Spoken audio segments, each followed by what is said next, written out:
رمضان آتا ہے تو تراویح پہ مناظرے شروع ہو جاتے ہیں۔ میں ایسے ہی یوٹیوب دیکھ رہا تھا تو وہ ایک سامنے آیا 20 تراویح پڑھنے والوں کو چیلنج۔ او بھائی اللہ کے واسطے یہ چیلنج اپنے پاس رکھو۔ حضرت عمر رضی اللہ تعالیٰ عنہ نے 8 تراویح کا بھی حکم دیا ہے، صحیح حدیث ہے، اور آپ نے 20 تراویح کا 3 وتر کے ساتھ حکم دیا ہے، صحیح حدیث ہے۔ کوئی اس پہ عمل کر لیتا ہے، کوئی اس پہ عمل کر لیتا ہے، دونوں ٹھیک ہیں۔ باقی یہ نوافل ہیں، کوئی 20 پڑھو 40 پڑھو، اہل مدینہ 40 پڑھتے تھے۔ یہ تراویح کا لفظ کہاں سے آیا کہ اہل مکہ 4 رکعت پڑھتے تھے پھر ایک طواف کرتے تھے۔ ترویح کہتے ہیں تھوڑی دیر کے آرام کو، پھر 4 رکعت پڑھ کے اور ایک طواف کرتے تھے، تو اس طرح ان کو تھوڑا آرام بھی ہو جاتا تھا، پھر آگے شروع ہو جاتے تھے۔ مدینے والوں کو پتہ چلا کہ مکے والے تو ہر 4 تراویح کے بعد طواف کرتے ہیں، تو ہم کیا کریں؟ انہوں نے 40 رکعت پڑھنی شروع کر دی۔ تو اس پہ لوگوں کو تشویش میں نہ ڈالیں۔ جو 20 پڑھ رہا ہے وہ بھی ٹھیک کر رہا ہے، جو 8 پڑھ رہا ہے وہ بھی ٹھیک کر رہا ہے، کوئی 40 پڑھ رہا ہے وہ بھی ٹھیک کر رہا ہے۔ یہ قیام اللیل ہے، اللہ تعالیٰ کے نبی نے 3 دن صرف کیا، اس کے بعد نہیں کیا، اور ہم تو سب پورا مہینہ کرتے ہیں۔ اس کو حضرت عمر رضی اللہ تعالیٰ عنہ نے جاری فرمایا، اور دونوں صحیح روایات ہیں، 8 کی بھی 3 رکعت 11، اور 20 کی بھی اور 3 رکعت وتر۔ تو بھائیو، اکثر جو میں تو سنتا ہی نہیں ہوں، میرے سر میں درد رہتا ہے، لیکن کبھی کبھار کان میں پڑ جاتی ہے بات، تو اتنا شدید لہجہ ہوتا ہے اور اتنا حقارت آمیز لہجہ ہوتا ہے اور اتنا نفرت سے بھرا ہوا ہوتا ہے، خاص طور پر مذہبی معاملات میں اور اختلافی مسائل میں۔ اس قدر وہ آتش فشاں پہاڑ بن جاتے ہیں کہ ان کے منہ سے آگ نکلتی ہے۔ قرآن ماشاءاللہ پوری امت سنتی ہے، اور صدیوں سے امت جمع ہے 20 تراویح پر۔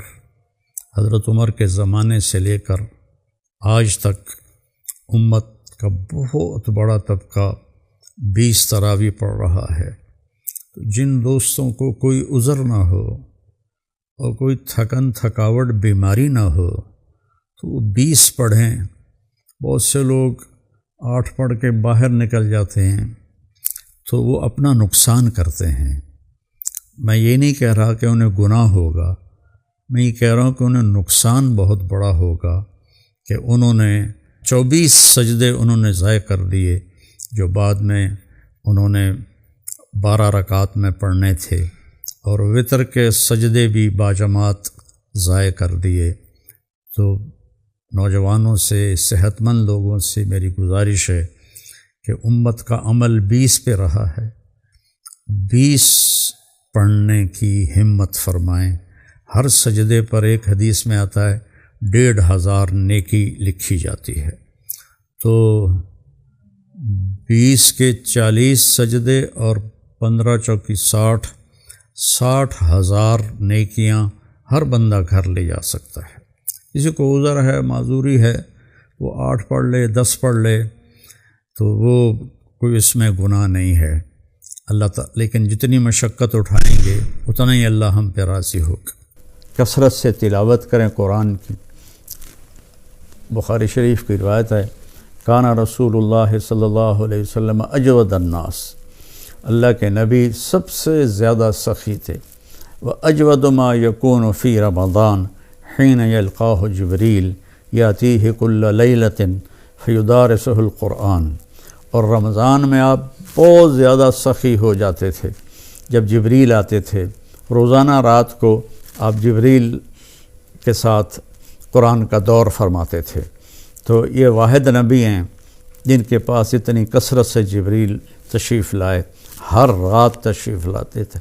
میرے نبی کو 9 رمضان ملے، تو ہر رات کو، اور آخری رمضان میں 2 دفعہ آتے تھے، 2 دفعہ قرآن کا دور ہوا آپ کا جبریل کے ساتھ، اور فرمایا ولا رسول اللہ صلی اللہ علیہ وسلم اجود بالخیر من رمضان من الریح المرسلہ کہ اللہ کے نبی رمضان میں جبریل کے ملنے پر تیز ہوا سے بھی زیادہ آپ کی سخاوت ہوتی تھی۔